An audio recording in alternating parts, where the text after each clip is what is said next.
Hola a todos.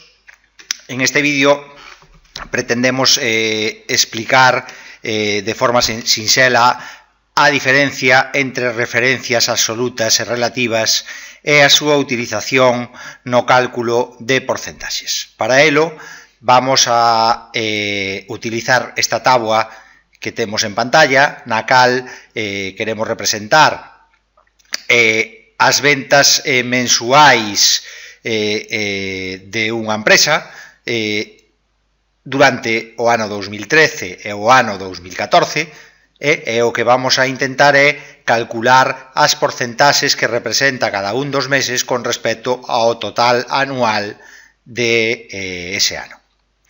Entón vamos a comenzar o cálculo intentando calcular a primeira das porcentaxes, que sería a de xaneiro de 2013. Para elo, e se non temos máis coñecementos, o primeiro que se nos ocurriría sería facer a seguinte operación.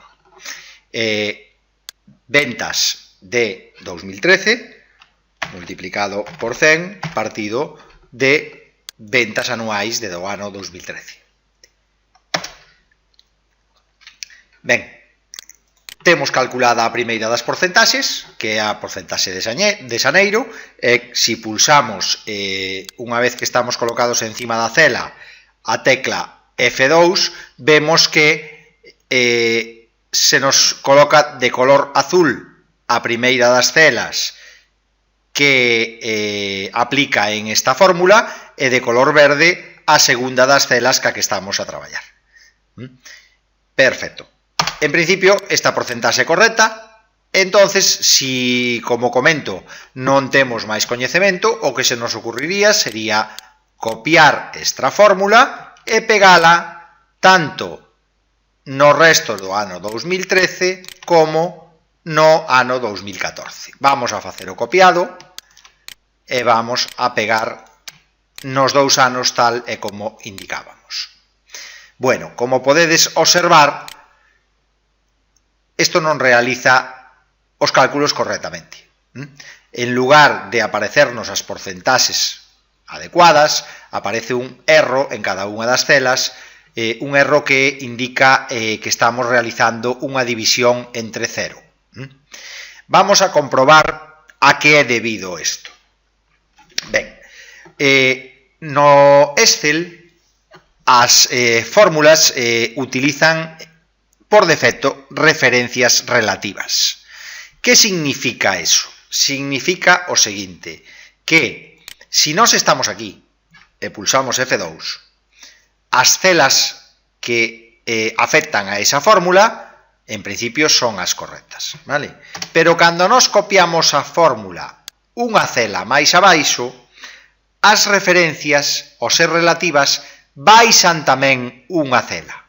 De modo que o que antes era C4 agora convértese en C5 e o que antes era C16 agora convírtese en C17. Vale, cal é o erro que se nos produce?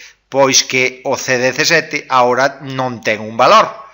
Nós teríamos que estar facendo o cálculo sobre o total anual que está en C16. Entonces, ao ser relativas as fórmulas e baixar unha cela o total non se realiza correctamente.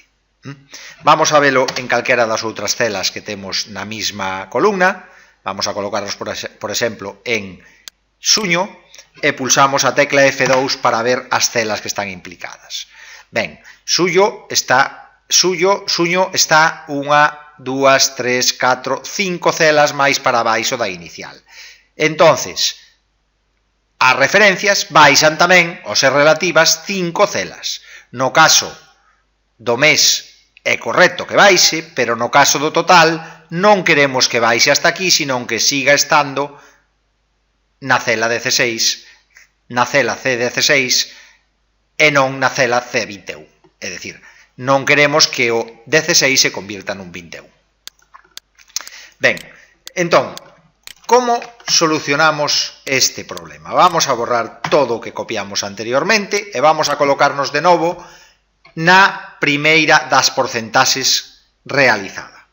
Ben, dado que nós queremos que, independientemente de onde este situada a fórmula, o total anual apunte sempre á fila 16, o que temos que facer é o seguinte. Vamos a pulsar a tecla F2 e xusto antes do 16 poñemos $1, vale? $1 que vai a indicar que a referencia a esa fila é absoluta. Bien, vamos a pulsar Enter e vamos a copiar de novo a fórmula a os 2 anos. Vale. Como podedes ver, agora sí que xa nos aparecen as porcentaxes. E podemos comprobar que estas porcentaxes son correctas porque tanto para o ano 2013 como para o ano 2014 o 100%, o total anual, representa o 100% do total anual. É dicir, temos un 100 aquí e aquí. Vale? Bien, vamos a comprobar agora cal é a diferencia con respecto á fórmula que tiñamos antes. Para a primeira das celas, se pulsamos F2, vemos que tanto a cela de color azul como a cela de color verde son as correctas. Vale? Se nos baixamos agora unha cela e pulsamos F2, vemos que a referencia azul sigue baixando unha cela porque aquí non existe ningún dólar, pero a referencia verde non baixa da 16 a 17, senón que se mantén na 16 porque pusemos $1 diante do 16. É dicir, fixemos que a referencia á fila 16 sea absoluta independientemente da cela donde nos encontremos. Sempre, en todas elas, vai a ser a cela 16. Vale? Ben, un erro que comete a xente moi habitualmente é facer o seguinte. En lugar de poñer o dólar solo diante do 16, colócano tamén diante da C. Poñendo dólar C, dólar 16. É dicir, fixando tanto a fila como a columna desta fórmula de aquí, desta cela de aquí. Vamos a ver cal é o problema de facer isto desta forma.